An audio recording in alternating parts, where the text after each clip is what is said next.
Hello, my name is Juan and welcome back to my YouTube channel. Today we'll be talking about staying true to yourself. Real quick before we get straight into the video, I am a very blunt type of speaker. I don't like to sugarcoat much, so if I do say anything that hurts you or that might sound triggering, please let me know because that's the last thing I want to do.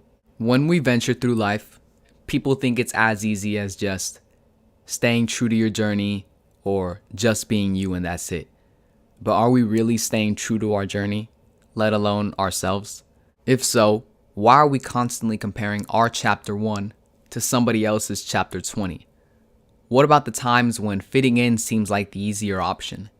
Or when we're afraid about what the world thinks about us? Being true to yourself takes a lot more than it seems.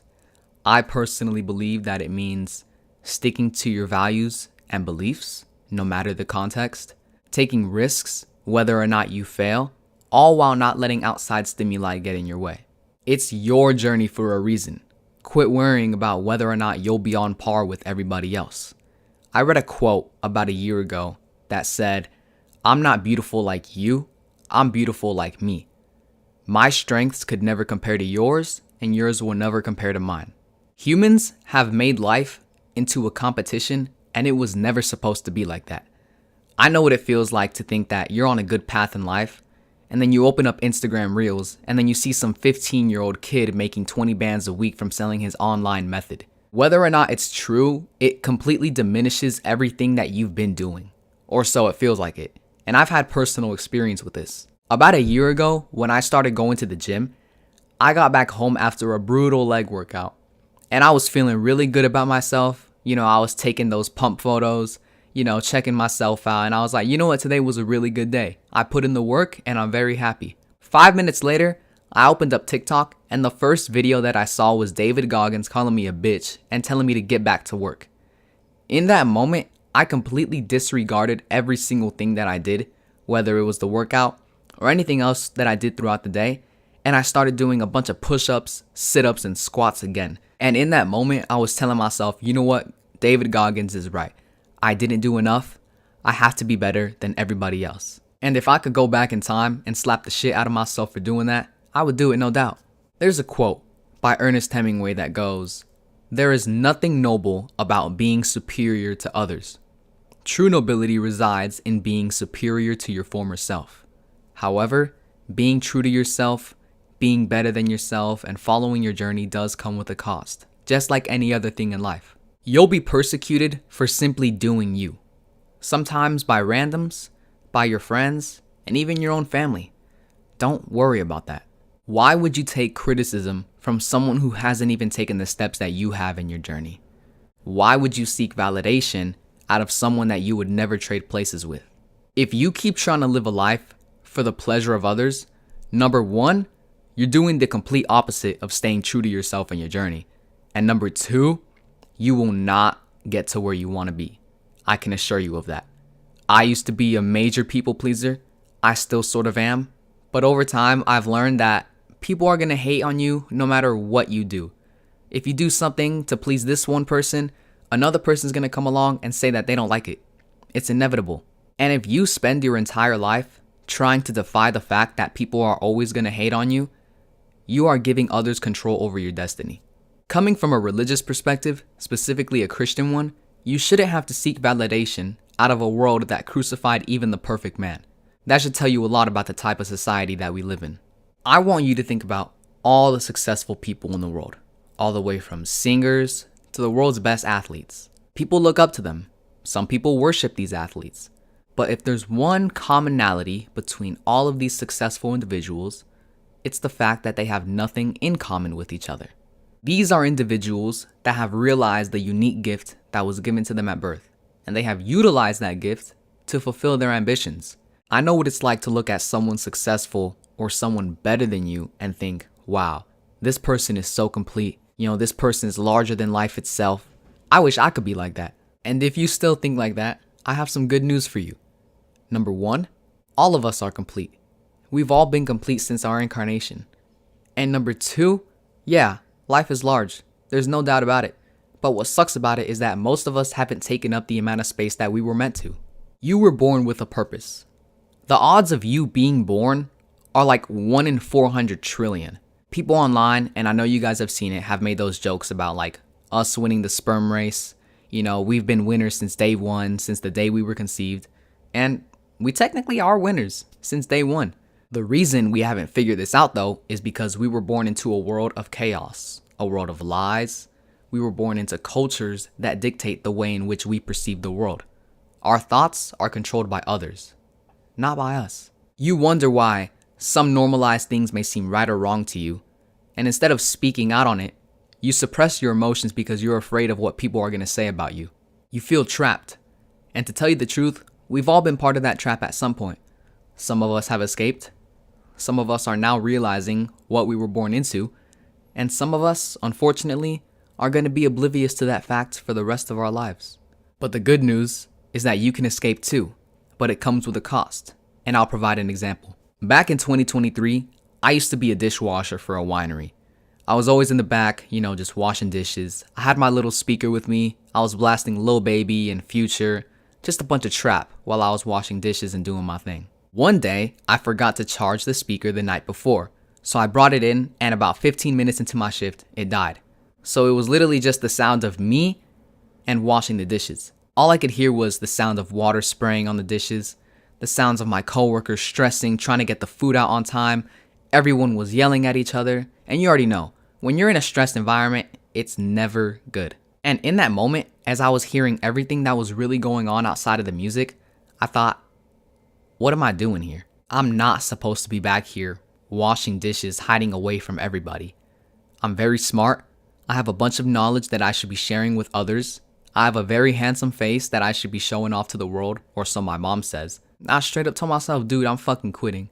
So literally, at the end of my shift, I went up to my manager and I told her I'm calling in my 2 weeks. And as soon as I got home, I literally just jumped in the shower.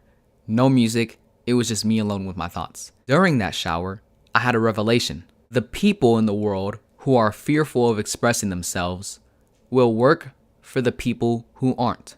Right then and there, I started thinking, what am I gonna do with my life? I was already excited to leave my job. I started counting down the days after I called in my 2 weeks. And quick disclaimer, I'm not trying to invalidate the importance of a job. Some of us have no choice but to stay where we are because we need to provide for ourselves and our family. I personally believe that a regular job for a little bit is a great foundation to figure out what you truly want to do in life. I finally clocked out of my last shift, and as soon as I got home, I started brainstorming. And the first thing that came to mind was YouTube. I used to do YouTube a bunch as a kid. I'm pretty good at it, so I thought, why not get back to it? I started recording a bunch of bullshit. I was ready to post, and right before I posted those videos, I got overwhelmed with fear. What are people gonna say?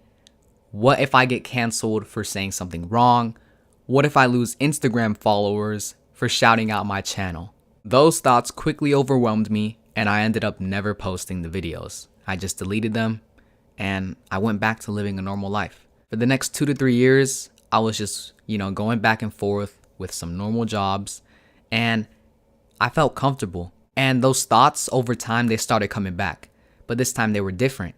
Instead, they told me, you were right there. You knew damn well that was the next big step, and you decided to back down last second. You know this isn't where you belong. The last time I worked was in May of this year, and I loved that job. It was a tuxedo shop. I had some of the best people I could have ever worked with there. My managers, all the way to my other coworkers.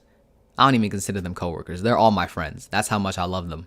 And as some of you know from my last video, I ended up with an eating disorder that made me ultimately quit my job for a little bit. The plan was to go back to work, and as much as I want to go see my friends at work again, I realized customer service is not my thing. And that's perfectly fine. If something doesn't work out for you, or if you don't like something, it doesn't mean you're a failure. It just means you have a greater calling. And that's what I realized before I decided to get back on YouTube. I decided, you know what? I'm not going to care about what people think about me. I'm going to go ahead and speak my heart, because I feel like being real nowadays is something not a lot of people can do because they're afraid of what people might say about them. I feel that YouTube is part of the journey that God has given me to fulfill, and I'm just fulfilling his ambitions for me. Just remember though, no matter how much criticism you get from someone, whether it's a random or your friends or your family, they don't give two shits about you at the end of the day. I said this in my last video, but when someone hates on you or criticizes you just for doing you, it's them projecting their insecurities onto you so that they can feel better and move on with their day. And by the way, if you got offended by that, I'm more than likely talking about you. No hard feelings. Genuinely though, think about it. Try and think about a presentation that a random student at your elementary school gave. I can't think of one. Where I'm going with this is that people will hate, people will judge, people will say things, they'll do things, but at the end of the day, they're just gonna go back to living their own normal lives, miserable or happy. Now don't get me wrong, if someone has the audacity to hate on you, it clearly shows a sign of miserableness somewhere in their life. And guess what? That also has nothing to do with you, so don't let it get in your way. Listen, I know what it's like to be nervous before a presentation or to hold back on expressing how you truly feel to the people around you. It's scary because you feel like you're gonna get humiliated for simply thinking, for simply putting out what's been on your mind. On some real shit though, don't flatter yourself, because at the end of the day, like I said, they don't give a flying fuck about you. In the moment, they're just trying to bring you down back to their level so they can feel better for being a loser. As you move forth in your journey, I want you to remember this quote, and it's the fact that people will cheer for you as long as you can't beat them in the game they value most. Once you start getting persecuted throughout your journey, just know you're on the right path. Don't let their judgment be the reason that you stay stuck in the same place. And don't let comparison be your downfall. Your direction is more important than your speed. Once you start being true to yourself more and more, you're going to have a lot of revelations, good and bad. You're going to start seeing who's really there for you. You'll start seeing another side to people once you're where you're supposed to be. Denzel Washington once said, "Some people will never like you because your spirit irritates their demons. And as long as your spirit is strong, you will become impenetrable." However, it starts with you. Yes, people can help you along the way. That's what we were made to do as humans. However, the people around you, the people you care about, the people that guide you, they're not going to be around forever. You are the only person who can get you to where you want to be. You are the only person who can pick yourself up after falling. Being true to yourself, it's hard. Nobody ever said it was easy. It requires courage and discipline. But sometimes in life, doing what's hard and doing what's right are usually the same thing. Listen, whether you have 5 years left in this world or 75 years left, are you really going to spend it living in that comfort zone forever, just like everyone else is doing? Or are you going to go out there, take on that judgment, endure the pain, and fulfill what you were made to do? I can't really give you the steps to being true to yourself because it varies from person to person. But one thing I do encourage you to do is to write down your goals along with these 4 questions that I made for you. Number 1, what do I like? Number 2, what are my talents? Number 3, what do I want to do? And number 4, who am I? Those questions are not meant to be simple. When you answer it, go as deep as you want, get as complex as you want with each and every one, write until your arm literally falls off. The more you write, the more clarity you're going to have over your goals. And another reason why I encourage you to write it down physically is because writing down your goals actually increases the likelihood of you completing it by over 40%. And then, it's up to you on where to go from there. That's the beauty of being true to yourself. Every single person has their own direction. Once you find yours, you just go. You have to trust the process though. You're going to fall, you're going to have doubts, you're going to be scared, but that's the demon within you trying to hold you back. Whenever you feel down, embrace it. Accept it, because it means that you're growing. So be happy. You will succeed in whatever you want to do. But just remember that it starts and it ends with you. And guess what? God is also going to be by your side. I mean, He did create you and your plan, right? But are you willing to work with God? When Mahatma Gandhi was asked, "What is your message to the world?" he answered, "My life. My life is my message." So I'll leave you with this question. What's your message? Thank you.